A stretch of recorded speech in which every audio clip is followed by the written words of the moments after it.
नमस्कार दोस्तों, आप सभी का स्वागत है एग्जाम पूल में। दोस्तों, आज हम एमपी फॉरेस्ट गार्ड एग्जाम के लिए साइंस के महत्वपूर्ण प्रश्न लेके आए हैं। जैसे दोस्तों अभी तक एग्जाम में पूछा गया साइंस के क्वेश्चन, उसी के आधार पर हम क्वेश्चन बनाए हैं। दोस्तों वीडियो पूरा देखिएगा, क्योंकि इस वीडियो से आपके साइंस के मैक्सिमम क्वेश्चन कवर हो जाएंगे। ठीक दोस्तों, चलते टॉपिक तरफ। हम पहला क्वेश्चन देखिए दोस्तों, शरीर में घावों का भरना किस प्रकार के कोशिका का परिणाम है। तो शरीर में जो घाव हो जाता है उसका भरना किस प्रकार के कोशिका का परिणाम है। सूत्रीय विभाजन माइटोसिस का परिणाम, मतलब माइटोसिस के कारण जो घाव होता है वो भरता है। अगला क्वेश्चन देखिए दोस्तों, मनुष्य के चेहरे में कितनी हड्डी पाई जाती है। तो मनुष्य के चेहरे में जो है 14 हड्डी पाई जाती है। और मनुष्य के सिर में जो है 29 हड्डी पाई जाती है। और बैकबोन में जो है 26 हड्डी पाई जाती है। ये सब क्वेश्चन पूछे गए हैं एग्जाम में। अगला क्वेश्चन देखिए, निम्न में कौन सा पेट्रोलियम उत्पाद नहीं है। कौन सा जो है पेट्रोलियम उत्पाद नहीं है। सीएनजी जो है पेट्रोलियम उत्पाद नहीं है। और देखिए पेट्रोलियम उत्पाद कौन कौन से होते हैं। आपका एलपीजी है, वैक्स में मोम होता है, पेट्रोल है, डीजल है, बिटुमिन ऑयल है। ये सब क्या है, पेट्रोलियम उत्पाद हैं। ट्रैफिक पुलिस किसे कहते हैं। तो ट्रैफिक पुलिस किसे कहते हैं, गाल्जी काय को ट्रैफिक पुलिस कहते हैं। प्रोटीन की फैक्ट्री किसको कहते हैं। प्रोटीन की फैक्ट्री राइबोसोम को कहते हैं। तो प्रोटीन संश्लेषण का कार्य, इससे प्रश्न पूछा गया है कि प्रोटीन संश्लेषण का कार्य कौन करता है। तो राइबोसोम करता है। आत्महत्या की थैली किसे कहते हैं। आत्महत्या की थैली लाइसोसोम को कहते हैं। कोशिका का मस्तिष्क या सीपीयू, तो कोशिका का सीपीयू किसे कहते हैं। कोशिका का सीपीयू या मस्तिष्क केंद्र को कहते हैं। कोशिका का रसोई घर किसे कहा जाता है। कोशिका का जो रसोई घर है हरित लवक को कहा जाता है। और कोशिका का पावर हाउस किसे कहा जाता है। माइटोकॉन्ड्रिया को कहा जाता है। अगला क्वेश्चन देखिए, रुधिर का थक्का बनाने के लिए किस प्लाज्मा प्रोटीन की आवश्यकता होती है। किस प्लाज्मा प्रोटीन की आवश्यकता होती है। प्रोथ्रोम्बिन प्रोटीन की आवश्यकता होती है। देखिए रुधिर का थक्का बनाने के लिए किस विटामिन की आवश्यकता होती है। विटामिन के की आवश्यकता होती है रुधिर का थक्का बनाने के लिए। अगला क्वेश्चन देखिए, जो कीड़भक्षी पौधा है, भारत में कीड़भक्षी पौधे मुख्यतः यहाँ पे है, ठीक है। तो भारत में कीड़भक्षी पौधे मुख्यतः कहाँ पाए जाते हैं। तो कहाँ पाए जाते हैं, मेघालय में पाए जाते हैं, दार्जिलिंग पाए जाते हैं, नैनीताल में और कश्मीर में पाए जाते हैं। देखिए जो कीड़भक्षी पौधे होते हैं, जो ये कीट का भक्षण करते हैं, किस लिए करते हैं, नाइट्रोजन की पूर्ति के लिए। नाइट्रोजन की पूर्ति के लिए जो होते हैं कीट का भक्षण करते हैं। और कीड़भक्षी पौधे कौन कौन से होते हैं भी कई बार एग्जाम में पूछा गया है। जैसे आपका डायोनिया है, यूट्रिकुलेरिया है, नेपेंथीज है, ड्रोसेरा है। ये सब क्या है, ये सब जो है कीड़भक्षी पौधे हैं। अगला क्वेश्चन देखिए, पुष्पों का अध्ययन कहलाता है। पुष्पों का अध्ययन क्या कहलाता है। तो एंथोलॉजी में पुष्पों का अध्ययन किया जाता है। सिनकोना की छाल से कौन सी औषधि बनती है। तो सिनकोना की छाल से कौन सी औषधि बनती है। मलेरिया के उपचार के, जो मलेरिया रोग से पीड़ित होते हैं उनको ठीक करने के लिए जो है सिनकोना की छाल से जो है दवा बनाई जाती है।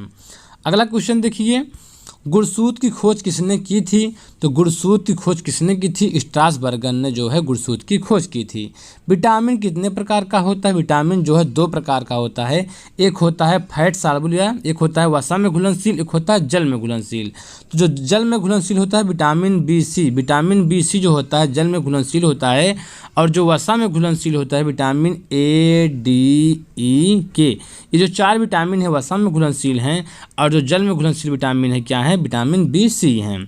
अगला क्वेश्चन देखिए, अगला जो प्रश्न है, निम्न में कौन सा आनुवांशिक रोग है। निम्न में कौन सा आनुवांशिक रोग है। तो वर्णांता, कलर ब्लाइंडनेस, तो वर्णांता क्या है, आनुवांशिक रोग है। हीमोफीलिया, ये भी क्या है, आनुवांशिक रोग है। पटाउ सिंड्रोम, डाउन सिंड्रोम, ये सब क्या है, आनुवांशिक रोग है। प्रश्न, वृक्षों एवं झाड़ियों का अध्ययन क्या कहलाता है। तो वृक्षों एवं झाड़ियों का अध्ययन क्या कहलाता है, डेंड्रोलॉजी कहलाता है। सौंदर्य विटामिन किसे कहा जाता है। सौंदर्य विटामिन, तो सौंदर्य विटामिन किसे कहा जाता है, विटामिन ई को सौंदर्य विटामिन के नाम से जाना जाता है।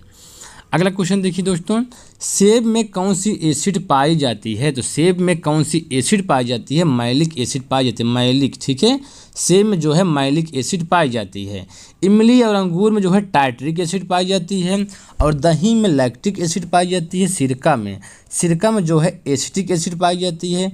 नींबू वर्गीय फसल में जो होती है साइट्रिक एसिड पाई जाती है, और बिच्छू, चींटी, मधुमक्खी के डंक में फार्मिक एसिड पाई जाती है। ये सब क्वेश्चन एग्जाम में पूछे गए हैं। अगला प्रश्न देखिए, केंद्रक की खोज किसने की थी? तो केंद्रक की खोज किसने की थी? रॉबर्ट ब्राउन ने जो है केंद्रक की खोज की थी। भैंस के दूध में कौन सी प्रोटीन पाई जाती है? तो भैंस के दूध में जो है केसीन प्रोटीन, भैंस के दूध में केसीन प्रोटीन पाई जाती है। और भैंस का दूध जो सफ़ेद होता है केसीन प्रोटीन के कारण जो है भैंस का दूध सफ़ेद होता है। देखिए, जो गाय का दूध होता है हल्का पीला होता है, तो कैरोटीन के कारण, उसमें जो है कैरोटीन के कारण जो होती है गाय का दूध हल्का पीला होती है कैरोटीन के कारण, और भैंस का दूध जो सफ़ेद होता है केसीन प्रोटीन के कारण जो होता है सफ़ेद होता है। और देखिए जो अगला प्रश्न है, दूध किस जीवाणु के कारण खराब होता है? दूध जो है किस जीवाणु के कारण खराब होता है? लैक्टोबैसिलस जीवाणु के कारण क्या होता है? खराब हो जाता है। कवकों का अध्ययन क्या कहलाता है? तो कवक का अध्ययन क्या कहलाता है? माइकोलॉजी। कवक का अध्ययन माइकोलॉजी कहलाता है। अगला क्वेश्चन देखिए, फफूंद द्वारा होने वाले रोग कौन से हैं? तो फफूंद द्वारा होने वाले रोग कौन कौन से हैं? गंजापन है, दमा है, दांत, खाज, खुजली, इथली फूट, ये सब क्या है? ये सब जो है फंगस द्वारा होने वाले रोग हैं। बहुत इंपॉर्टेंट है, कई बार एग्जाम में पूछा गया है। और देखिए दोस्तों, मानव शरीर की सबसे बड़ी अंग, मानव शरीर की सबसे बड़ी अंग क्या है? त्वचा है। दोस्तों वीडियो पूरा देखिएगा, क्योंकि आप जब एमपी फॉरेस्ट गार्ड का एग्जाम देने जाएंगे इसमें से आपको मैक्सिमम क्वेश्चन जरूर मिलेंगे। अगला क्वेश्चन देखिए, शरीर की सबसे बड़ी ग्रंथ क्या है? शरीर की सबसे बड़ी ग्रंथ क्या है? यकृत है। नवीकरणीय ऊर्जा का स्रोत है। देखिए, नवीकरणीय और अनवीकरणीय से प्रश्न जरूर पूछा जा रहा है। तो नवीकरणीय ऊर्जा का स्रोत है, तो नवीकरणीय जो ऊर्जा का स्रोत है सूर्य है, पृथ्वी है, वन है, जल है, पवन है, जैव है, ये सब क्या है? सब नवीकरणीय ऊर्जा के स्रोत हैं। अगला क्वेश्चन देखिए, 1 ग्राम कार्बोहाइड्रेट में कितनी किलो कैलोरी ऊर्जा प्राप्त होती है? तो 1 ग्राम कार्बोहाइड्रेट से 4.2 किलो कैलोरी ऊर्जा प्राप्त होती है। तो 1 ग्राम वसा से कितनी किलो कैलोरी ऊर्जा प्राप्त होती है? तो 1 ग्राम वसा से जो है 9.3 किलो कैलोरी ऊर्जा प्राप्त होती है। किस पादप हार्मोन का प्रयोग फल पकाने के लिए किया जाता है? तो किस पादप हार्मोन का प्रयोग? इथिलीन का जो प्रयोग है फलों को पकाने के लिए किया जाता है। अगला क्वेश्चन देखिए, प्रोटीन की कमी से कौन सा रोग होता है? प्रोटीन की कमी से कौन सा रोग होता है? मेरिस्मस और क्वाशरकोर रोग जो है प्रोटीन की कमी से होता है। निम्न में कौन मिश्रण है? आपको मिश्रण देखो, यहाँ पे मिश्रण सब है। निम्न में कौन मिश्रण है? तो वायु क्या है? मिश्रण है। दूध मिश्रण है, समुद्री जल मिश्रण है, आइसक्रीम मिश्रण है, सोडा वाटर मिश्रण है, इस्पात मिश्रण है, बारूद मिश्रण है, पीतल मिश्रण है। पूछेगा कि इस निम्नलिखित में से कौन सा एक मिश्रण है? तो ये सब क्या है? ये सब जो है मिश्रण है। ठीक है, इसको आप नोट कर लीजिए। अगला क्वेश्चन देखिए, रेशम का धागा होता है। तो रेशम का धागा जो होता है कैसा? प्रोटीन होता है। रेशम का धागा प्रोटीन होता है। WBC का दूसरा नाम क्या है? तो WBC का जो दूसरा नाम है ल्यूकोसाइट है, ल्यूकोसाइट। और WBC में केंद्रक पाया जाता है। पूछता है केंद्रक किसमें पाया जाता है? केंद्रक जो होता है WBC में केंद्रक पाया जाता है। और देखिए WBC की कमी से कौन सा रोग होता है? ल्यूकेमिया। कई बार एग्जाम पूछा गया है कि WBC की कमी से कौन सा रोग होता है? ल्यूकेमिया रोग होता है। अनवीकरणीय ऊर्जा के स्रोत कौन है? ये भी पूछा गया है। तो अनवीकरणीय ऊर्जा के स्रोत कौन है? आपके पेट्रोल हैं, कोयला है, रसोई गैस है, केरोसिन है, ये सब अनवीकरणीय ऊर्जा के स्रोत हैं। सबसे मीठी शर्करा कौन सी है? सबसे मीठी शर्करा कौन सी है? फ्रक्टोज है। दोस्तों वीडियो को लाइक कर दीजिए, सब्सक्राइब कर दीजिए।